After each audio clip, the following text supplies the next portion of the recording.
안녕하세요. 집스커버링 잭두입니다. 오늘은 중개 실무에 있어서 우리 이제 집을 구하시는 분들이 그런 경우가 있을 거예요. 내가 집을 살다가 계약 기간을 예를 들어서 1년이 됐든 2년이 됐든 계약 기간 중인데 갑자기 내가 중간에 퇴실할 경우에는 중개 수수료를 누가 부담해야 되느냐? 어떤 분은 당연히 임차인이 부담해야 된다. 어떤 분은 어차피 내가 나가면서 새로 계약할 사람이 생겼을 때는 임대인이 지불하는 게 맞다.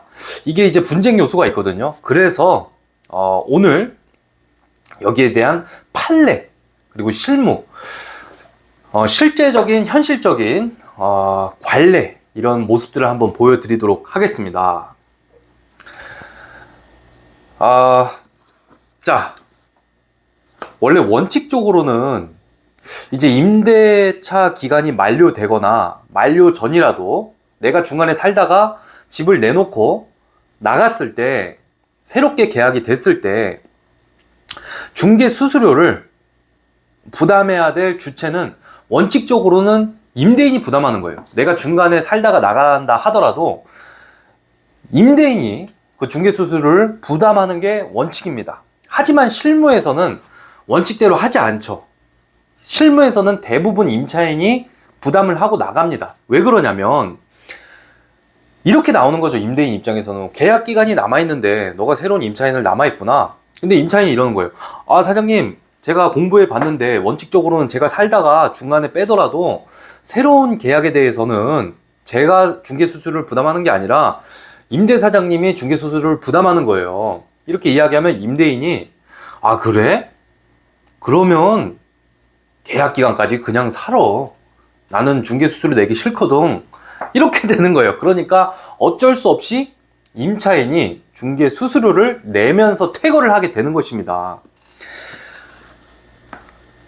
그렇죠. 이게 근데 참 세상에 이게 원칙대로 다 돌아가진 않잖아요. 어떤 주인이 계약 기간이 남아있는데 중간에 세입자가 세입자 사정으로 집을 빼는데 그때 새롭게 계약된 것에 대해서 중개수수료를 부담할 임대인은 100명 중 100명 아무도 없어요. 그거는 무조건 거의 대부분 임차인이 내고 퇴실하는 수밖에 없습니다. 왜냐?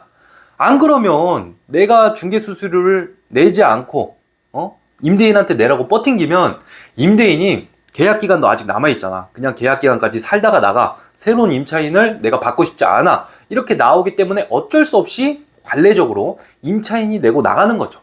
그리고 실무적으로 이치적으로 따졌을 때도 임차인이 내고 나가는 게 훨씬 자연스럽고 이해도가 높잖아요. 아니, 잘 봐봐요. 1년 계약을 해놨는데 6개월만 살다가 임차인이 갑자기 나가겠대. 그래서 방을 내놔서 새로운 세입자를 구해왔어. 근데 중개수수료는 임대인 보고 내라 그래. 그럼 임대인이 얼마나 황당하겠어요.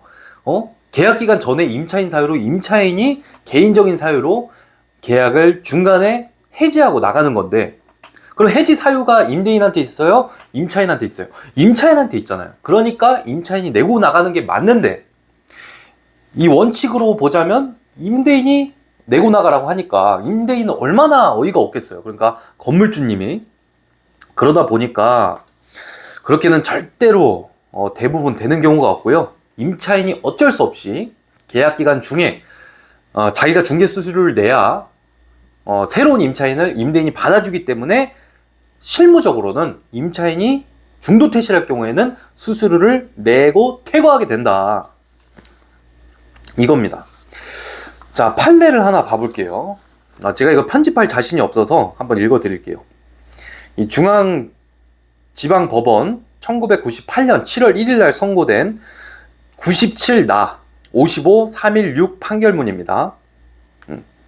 1년 약정한 임차인이 잔여기간 3개월을 남기고 나갈 경우에 임대인과 새 임차인과의 임대차 계약을 맺으면서 지불한 중개수수료는 특별한 약정이 없는 한 임차인이 부담할 성질의 것이 아니라고 판결했다.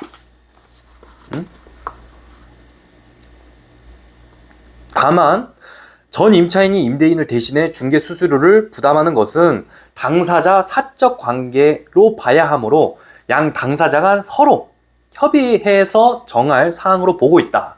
이 말이 무슨 뜻이냐면 중간에 임차인이 퇴거했다고 해서 무조건 임차인이 중개수수료를 내야 될 의무가 없다. 거기에 대해서는 법적으로 정해진 게 없기 때문에 서로 협의를 봐야 된다는 거죠. 그래서 반드시 건물주님 입장에서도 세입자가 갑자기 나간다 그러면 그럼 중개수수료는 내고 나가셔야 되는 거 알죠? 이렇게 미리 고지를 해 놓으셔야 되고, 이제 임차인 입장에서도 그 중개수수료를 누가 부담할 것인지에 대해서 서로 정하고 그 집을 내놓으셔야지 이게 분쟁이 없으리라 봅니다. 자, 계속 읽어 볼게요. 자, 위의 사례에 대한 판례와 유권 해석을 볼 때 기간을 채우지 못하고 나가는 임차인에게 중개수수료를 부담시키는 관행을 실무에서는 조심스럽게 다루어야 한다. 즉, 나가는 임차인이 부담하겠다고 사전에 합의를 했거나, 이게 정말 중요하죠. 사전에 합의를 했거나, 합의는 없었지만 임대인의 요구에 응해 임대인이 중간에 나가니까 당신이 수수료 내야 되는 거 알죠? 해서 부담하겠다고 동의하는 경우가 아니라면 공인중개사는 중개수수료를 임대인에게 청구해야 할 것으로 판단해야 한다. 야, 이 부분이 정말 사실 별거 아닌데 정말 이 분쟁 요소입니다.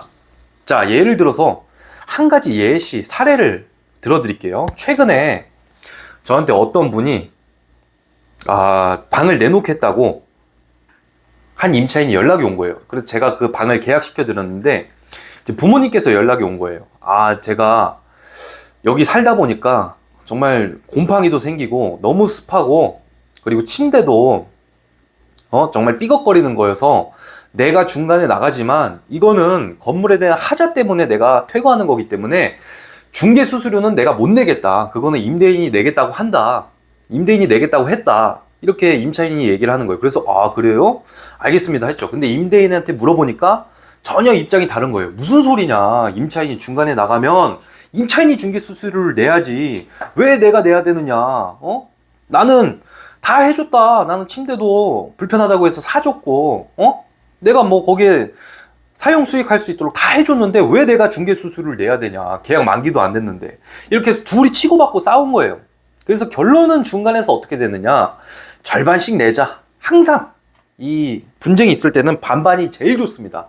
절반씩 내자 해가지고 결국 사이좋게 반반씩 내고 나갔어요. 이게 왜냐면은 다 자존심 싸움이거든요. 이런 실질적으로 중개수수료를 중간에 나가면은 세입자도 사실은 알고 있어요. 내가 내야 된다는 거. 하지만 기분이 나쁜 경우가 있잖아요. 이렇게 곰팡이가 생기거나 집주인이 수리도 잘 안 해준다고 느끼거나 했을 때 내기가 싫은 거죠. 이럴 때는 분쟁이 엄청나게 발생한다. 어느 정도까지 발생하느냐. 다음날 바로 세입자가 새로운 사람이 이사해야 되는데 전 세입자가 집 못 빼준다고, 중개수수료 내가 못 낸다고 이렇게 하면서 비번도 안 알려주고 이러면 굉장히 서로 피곤해지고 난감해지고 그러거든요. 그렇기 때문에 중간에 퇴실한다 그러면은 항상 임차인도 그렇고 건물주도 그렇고 서로 협의를 하시고 공인중개사도 중간에서 그럼 중개수수료는 누가 내실 거죠? 이렇게 물어봐서 서로 정하고 내놓을 수 있도록 이렇게 해야 됩니다. 안 그러면 굉장히 곤란합니다. 이거 굉장히 골 때리기 때문에 항상 염두에 두시고 참고하시면 좋을 것 같습니다.